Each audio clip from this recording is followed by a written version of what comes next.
Welcome to Back to Basic session. And we are starting, this is my first presentation. I don't know if there is any opening ceremony before this. I don't see anybody. So I just want to stick to my schedule and get started. So the topic for today's presentation is network telemetry. That means I'm going to walk you through the basics of network telemetry tools, and we will explore how this space is evolving in the advent of net DevOps phenomena. So I'm Amit Singh. I'm a technical marketing engineer with Cisco Systems. And just a little bit about me, I have 18 years of industry experience, 14 years spent in Cisco itself.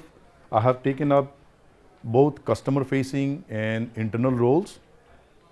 Right now, I'm technical marketing engineer with Cisco validated team.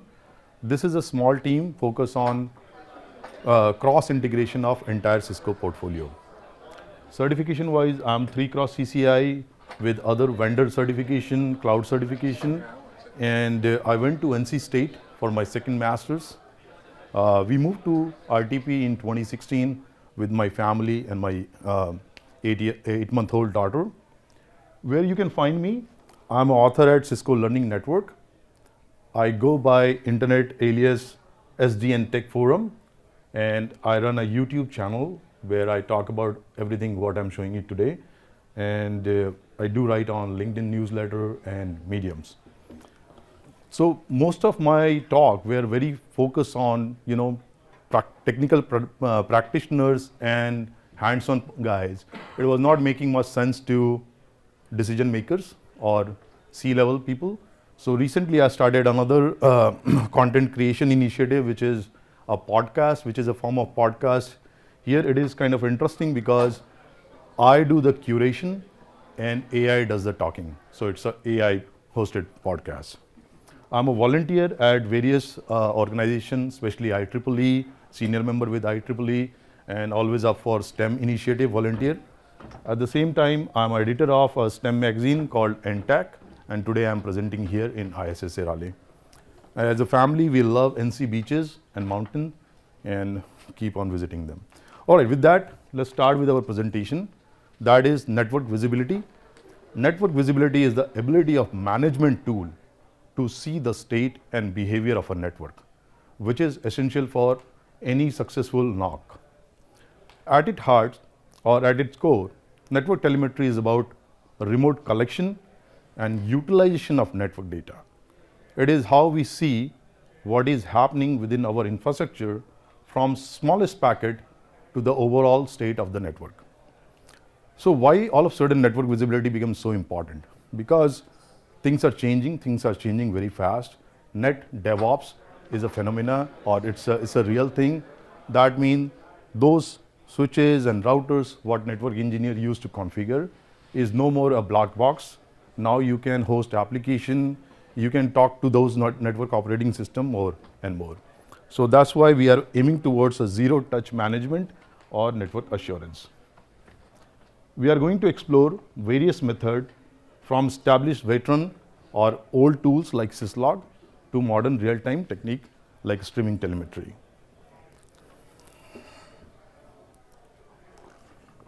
So syslog, first one is syslog. Syslog has been around for a long time, acting as a standard message for logging. Think of it as a network device keeping a running diary of events. It provides a basic but very crucial way of device to report events, errors, and operational information. And did you know that the first syslog protocol was defined in RFC 3164 way back in 2001. And since then, it is still in use. Here is a sample of syslog. As you can see, it is quite structured. So we have a timestamp, then we have the facility code, that is the source or the cause of the system message.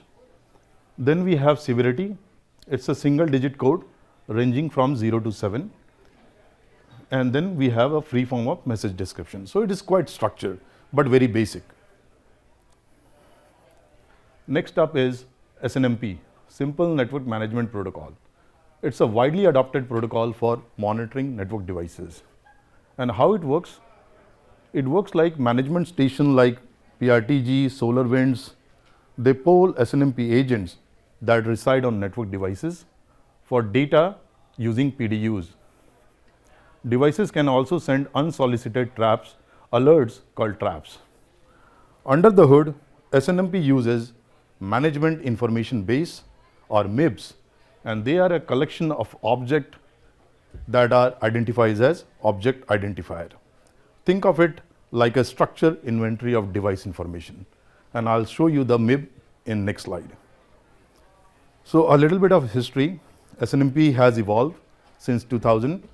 SNMP version 1, that was the first version where you have the PDUs like get and set. After that, we have SNMP v2c, version C. Why not A and B? Because they never made it to IETF standard. So version 2C has introduced a new kind of PDU or message called inform message, which are trap, but these are the traps which accept acknowledgement from management station. That means when I send you a trap, I want an acknowledgement back. So it adds a layer of reliability over UDP protocol, because you know UDP is unreliable protocol, there is no handshake, and SNMP uses UDP port 161 for polling, 162 for traps. Next up, or the very recent one, is SNMP version 3. SNMP version 3 is introducing two crucial enhancements: authentication and privacy. What it does, so before that you're sending your information to a management station, but you are not entirely sure if the recipient is legitimate. So with that, what you can do, authentication, you can authenticate the recipient, and data in transit is encrypted. So that is the element of privacy. So SNMP version 3 bring in authentication and privacy. Again, the fun fact, I try to incorporate some fun fact. The RFC 1157 was written in 1990s, and SNMP are still in use. Yes, sir. Did you have a fun fact for Syslog?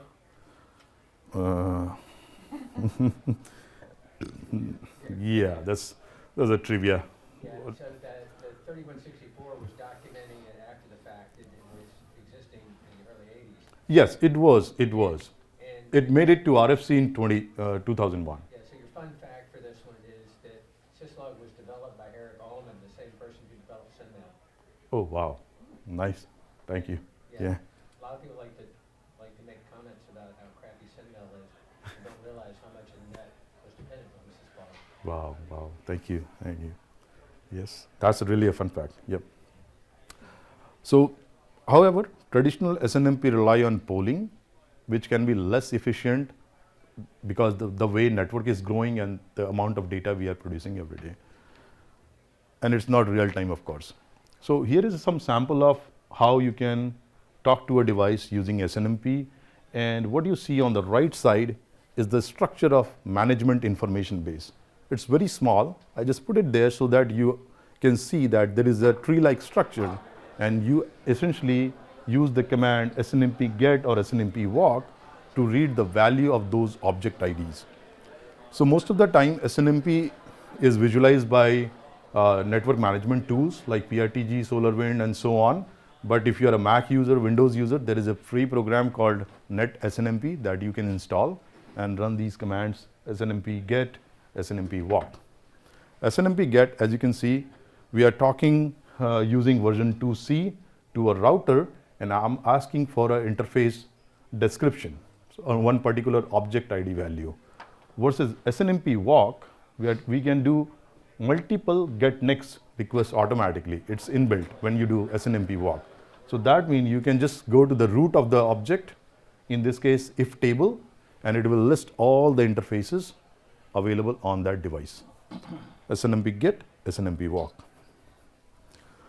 Then comes very important network visibility toolkit, which is called NetFlow. NetFlow is a feature that allow network devices to collect information about IP traffic flow as they enter and exit interfaces. And instead of looking at each individual packet, NetFlow aggregates packet into flow based on certain common characteristics. And what are those common characteristics? Common characteristics are layer 3 information, that is source IP address, destination IP address, source port number, that is layer 4, and type of protocol and all those things. So those common characteristics consist of flow. And how this thing NetFlow is structured, NetFlow is structured as a, first you create a cache of your flow. So you have your flow stored in the cache, and then there comes NetFlow exporter comes into picture, which send these flow or export this flow to an external collector. Like you can use Cisco SNA, Cisco Network Analytics, or formerly known as StealthWatch, or Live Action, and there are many vendors out there. So what are the benefit? It provides invaluable insight into traffic patterns, application uses, and it helps you identify potential network congestion. Yes, sir. Does it provide that real time or is it after the fact?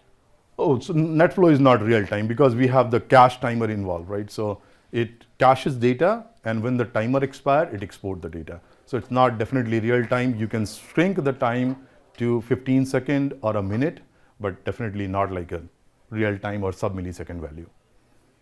Thank you for the question. Yeah. So just like SNMP, NetFlow has been evolving from version 1 to version 5, then 9, and then 10.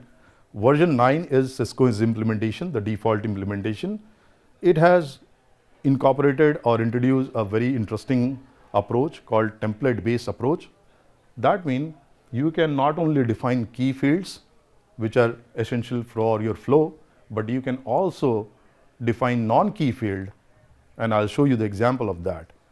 The interesting part is non-key field doesn't contribute to a flow. That means it will not increase the number of flow, but it will give you additional information or context about the flow. So that was a template-based approach, and IPFix, IP flow information export, that is NetFlow version 10, that is an ITF standard. Trivia for this is, if you are a Cisco customer, you don't need any external NetFlow agent or something, it is embedded in the software itself.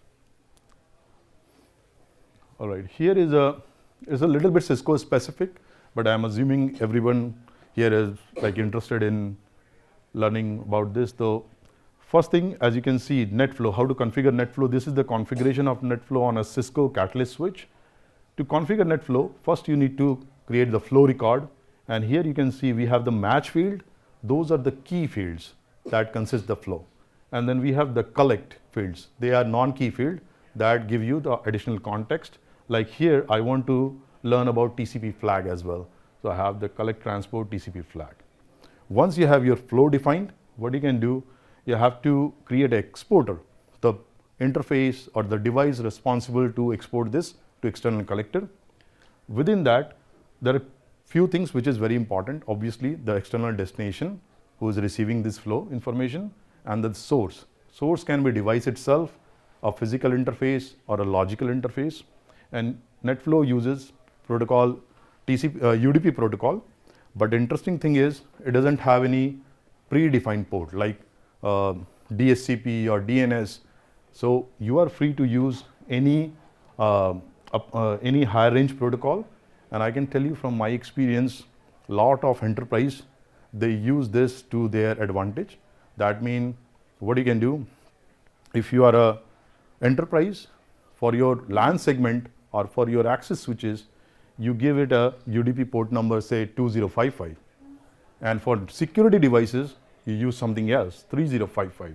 So just looking at this port information, you know which segment of the network this information is coming from. So just a tribal knowledge here. And once you have the flow record and flow exporter defined, we stitch them together under flow monitor. Here you can see we are calling record, flow record, exporter, flow exporter, and some timer information as you mentioned, right? As you asked. So we can go as low as 15 seconds or something. Once you have this defined, then we apply it on a interface, physical interface, logical interface, trunk interface. So it depends. If you ask me where should we apply NetFlow template, the best place is to apply it as close as to the source. That means all your access layer switches. But for any reason, if access layer switches doesn't support NetFlow, then you can always go to a VLAN interface or a distribution switch trunk interfaces. Here is an example or a show command on the device itself that would happen when you enable NetFlow. So what we are doing show flow monitor, monitor name and cache. So I'm asking, show me the cache information of NetFlow and keep the format as a table format because it's easy to consume, easy to read. So here you can see we have the source IP address, destination IP address and other information, whatever we defined as a match field. But it is not very scalable to go each and every device to see the flow information. So you can use some kind of like a centralized tool. And here is another example, but it is from live action. This is a screenshot from live action. Here you can see all the flow information. The advantage of having a centralized controller is you can have like one single pane of glass for your entire infrastructure. You can run reports, you can see, do alerting and all those things. All right. With NetFlow, there is like a sister protocol of that. That is called Network-Based Application Recognition or NBAR. NBAR is a Cisco feature that provides deep packet inspection to identify a wide range of application running on the network going beyond traditional port-based analysis. So basically with NetFlow, as I mentioned, you can glean in some layer 3 information, some layer 4 information, that's it. You know that it is TCP, but you don't know if it is a TCP, it is a business application or it is a non-business application. If it is UDP, it is a business streaming or YouTube streaming. So that's where NBAR comes into picture. It does a deep packet inspection and looks at the layer 7 information. Benefit of NBAR telemetry, obviously granular traffic analysis. Once you know your application traffic, you can write better QoS. So it helps you define your QoS. Obviously visibility equal to security. Once you know what is going inside your network, you can improve your security posture. And it also helps you with the capacity planning. That means if a business application traffic is way too much, then you know that I need to do something, maybe upgrade the switch or add another link. So how it works, which is not mentioned here, basically Cisco writes the PDLM, which is a database of all the application, and it is a dynamic database, keeps on updating. So traffic which enter the device, it get matched to that database and get the classification. And I'll show you an example of that. Configuring NBAR is very straightforward. You can see on the interface where we have the NetFlow previously, we added one single line of configuration, that is IP NBAR protocol discovery. That means I'm asking it to classify my traffic. And then there is another command, show IP NBAR protocol discovery for one particular interface. And there you can see it is giving me all the traffic classification. I have Office 365 traffic. At the same time, I have YouTube traffic. And you can see all the counters, input, output counters. All right. Now, traffic monitoring with SPAN, switch port analyzer. This is not essentially a traffic or typical traffic monitoring protocol, but it has its own use case. Initially, it was used to do some troubleshooting, because if you want to know what is wrong with certain kind of traffic, you can mirror that and analyze that.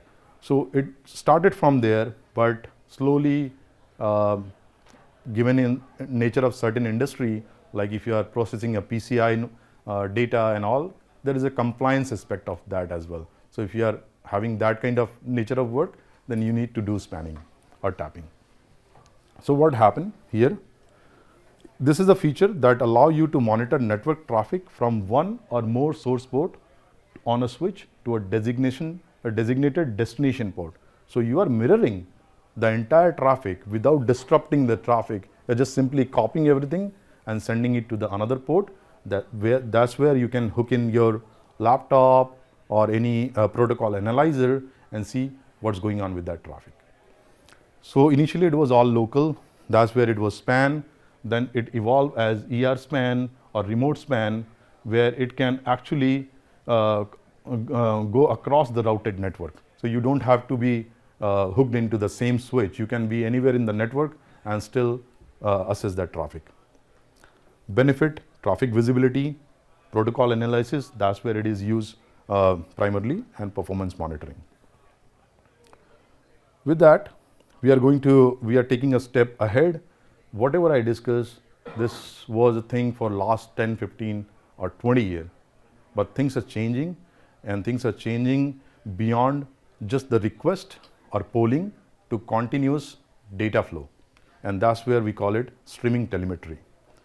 The core idea is network devices proactively push telemetry data to external collector in near real time. This is where the real time comes into picture.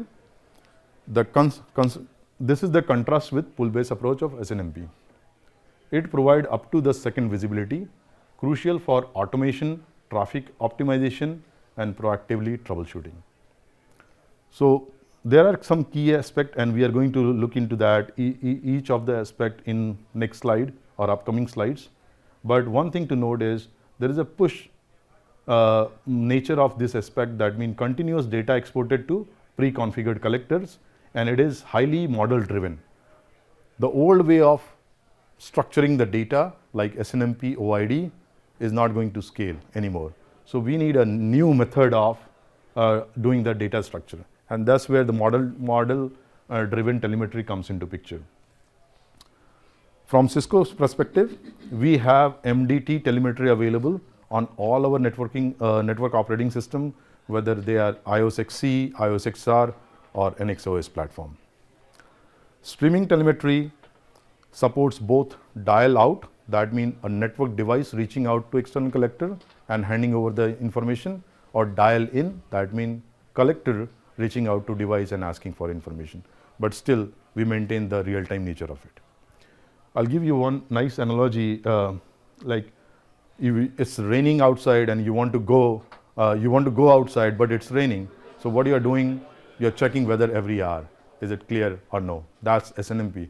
Versus streaming telemetry is a constant feed of weather on your television. So that's how you can compare. So to enable streaming telemetry, first we need to do something, or there is a certain prerequisite. That is Yang. Yang is yet another next generation data modeling language. It is heavily focused on networking infrastructure and networking construct. So it was meant for networking devices. That is unique about it. Most of the time we have networking, we have automation concept that are borrowed from other domain, like application domain. We are using Ansible to do configuration management of our switches and routers, but they were primarily from the server domain. But the Yang was meant to deal network devices. Yang describes what can be configured, monitored on a device, and the administrative action that can be executed on a device. So this is very prescribed, actually, what you can do, what you cannot do. And protocols like RESTconf, NetConf uses this Yang data model to understand the structure and content of data that it is exchanging, because once data is very structured, it is easily consumable and it fosters automation. And I'll show you that in next slide. Tools of the trade. If you want to explore Yang model on your own, there are free tools available like Yang Explorer, Yang Suite, that used to be a Cisco proprietary, but we made it open source. So you can download it from GitHub and explore Yang models on your own. This is a typical structure of Yang model. We have module that has submodule, and underneath that we have container and leaf structure. For leaves, we can have list of leaf. So think of the leaf as a end object, and container as a root of that object, root of that tree. And on the left side, on the right side actually, what I'm showing you is Cisco Yang Suite. This is the tool developed by Cisco, which is available now. So you can download the tool, install it. It's a Docker image. You can run it on your laptop, and then you can connect it to any NetConf capable devices, and it will load up the entire NetConf structure. The entire structure will be loaded as a hierarchy, and then you can do operations like get config, edit config. So you can do monitoring, configuration management, etc. So now we have Yang, the protocol that uses those structured data model. Some of those popular protocols are netconf, restconf, and gRPC, GNMI. Netconf is a IETF standard. It was primarily developed to do configuration management. But it is also capable of doing operational data, collecting operational data, because it has that edit config and get commands. RESTconf is a HTTPS based protocol. That means it's just like a server thing. You can do all the CRUD operation, create, update, delete operation.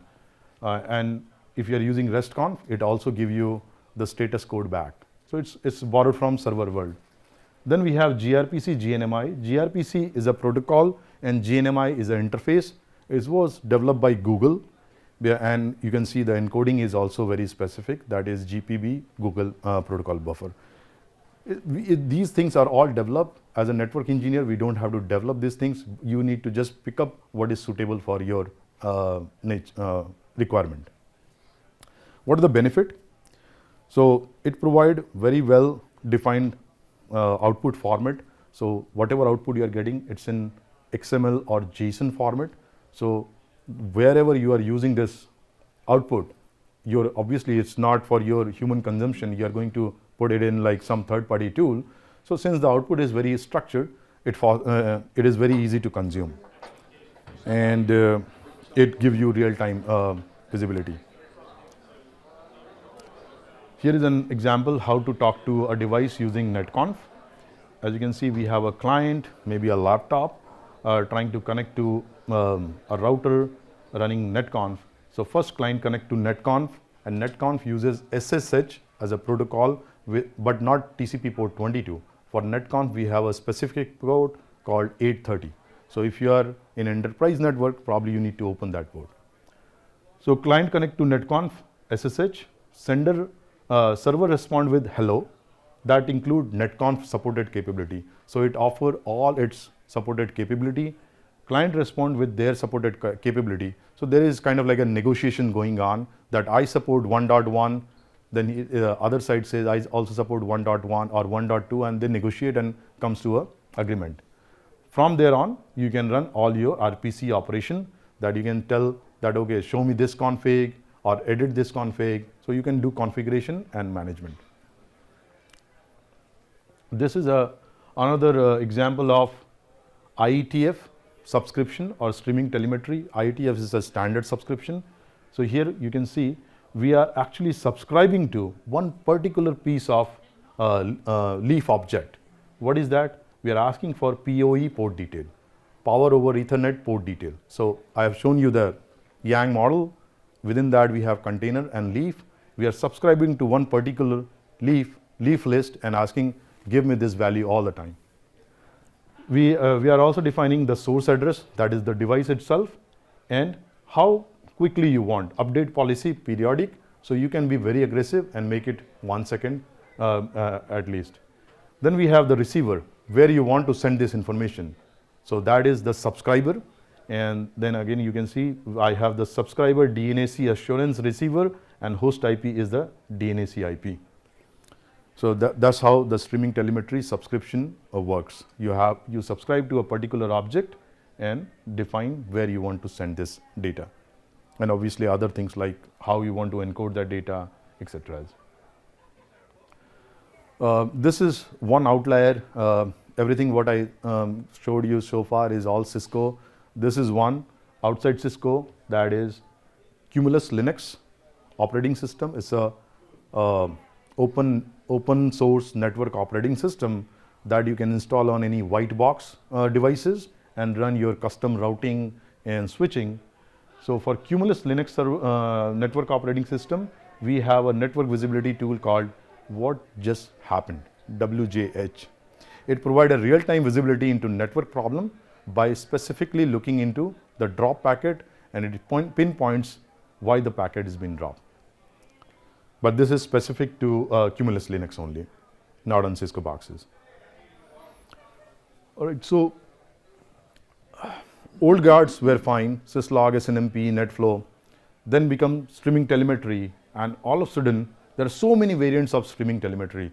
Every vendor like Google, Cisco, and other player, they all started doing their streaming telemetry. So we were in the chaos situation, right? So many vendors, so many proprietary implementation. So when this kind of situation happened, the IETF comes into effect and they want to do some normalization or standardization. That's where the open telemetry comes into picture. Open telemetry is an open source and vendor agnostic observability framework. It's a toolkit designed to facilitate generation, export, collection of telemetry data such as metrics, logs, and traces. So this is open source initiative. Open telemetry has a responsibility to provide APIs and SDK library so that you can instrument your application or infrastructure to generate those telemetry data. What it doesn't do is it don't prescribe or it doesn't prescribe where you can send this data. So it leaves the storage and visualization to yourself. It only tell you how to generate data, how to export data. The benefit is data portability. Fun fact is this is the second most active project in CNCF Foundation. So this picture will make things clear.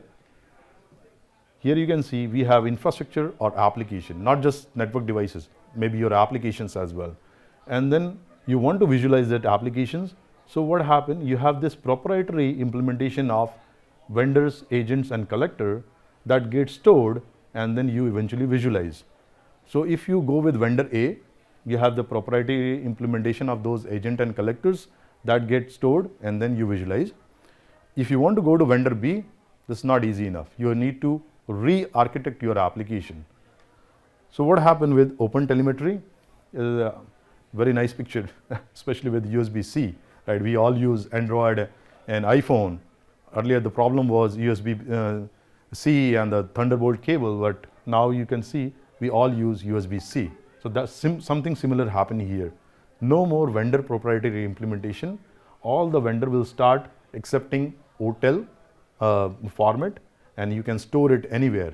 You can store it to vendor A. If vendor A happen to be expensive or not safe for some reason, you can switch to vendor B without re-architecting your application and continue visualization. So obviously Cisco has to do something and it's doing it. So we have two great products, Thousand Eyes and Splunk Observability Cloud. Thousand Eyes give you like network visibility by running synthetic test cases.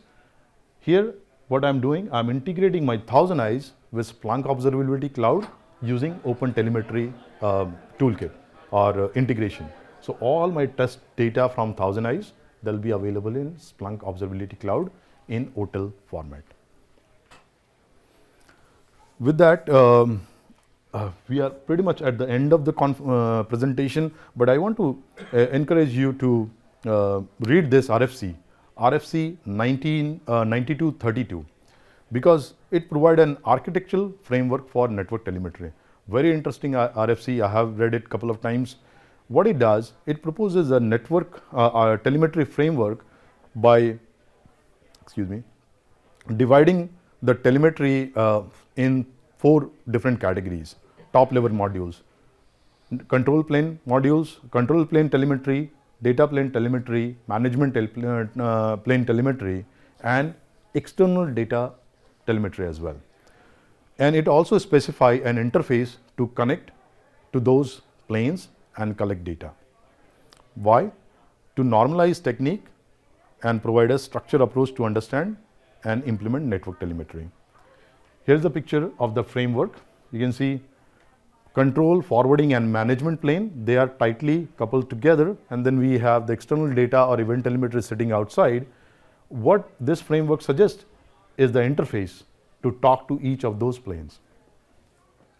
And why it is doing that? Because it envisioned a grand scheme or a utopian scheme which is not a reality yet, that is self-healing network or self-optimizing network.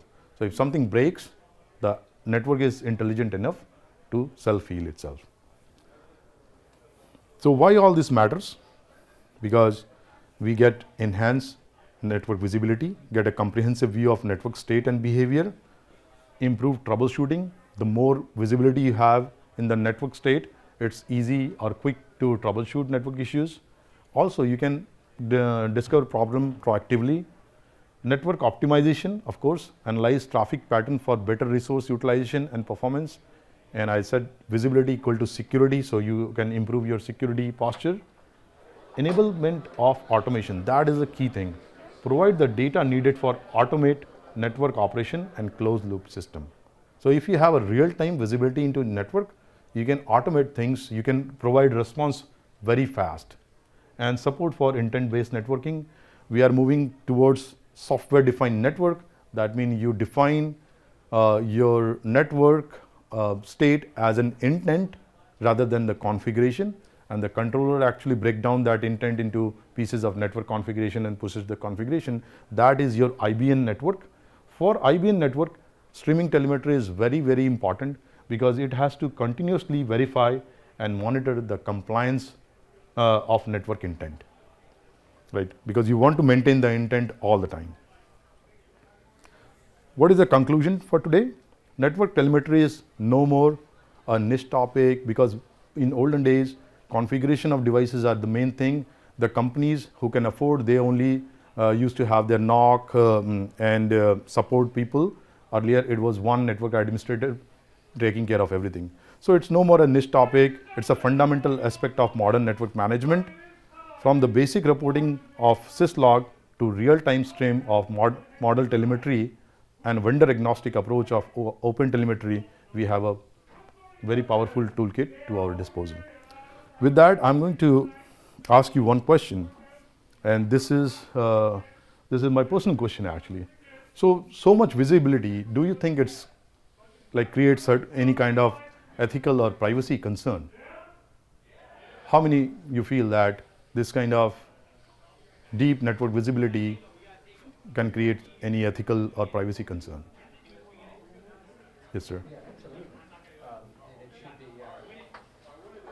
used appropriately. It should be securely deleted. There's no order to do it. Yes, absolutely, right? Because you have so much granular information, you can actually see the monitor laptop, how it's moving, where it's moving, everything. If you implement observability, you can have that information. So what we need to do, when a network's endpoint do not represent individual user, network operation can often benefit from large-scale data collection without breaching user privacy.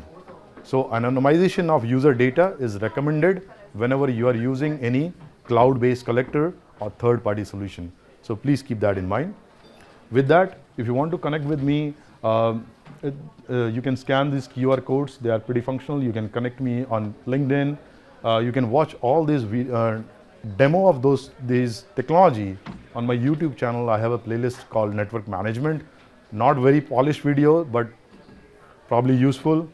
And the podcast, which I just spoke at the beginning, we have the Apple Podcasts available. And I'm also available on TopMet.io because I run some mentoring session for early in the career engineers. With that, thank you. And I think we have, anyways, over the time, so maybe I don't have time for questions, but I'm happy to. Yeah, what we can do is we'll send out your information so you have questions. We fire that off. And how about a round of applause and say thank you? Thank you.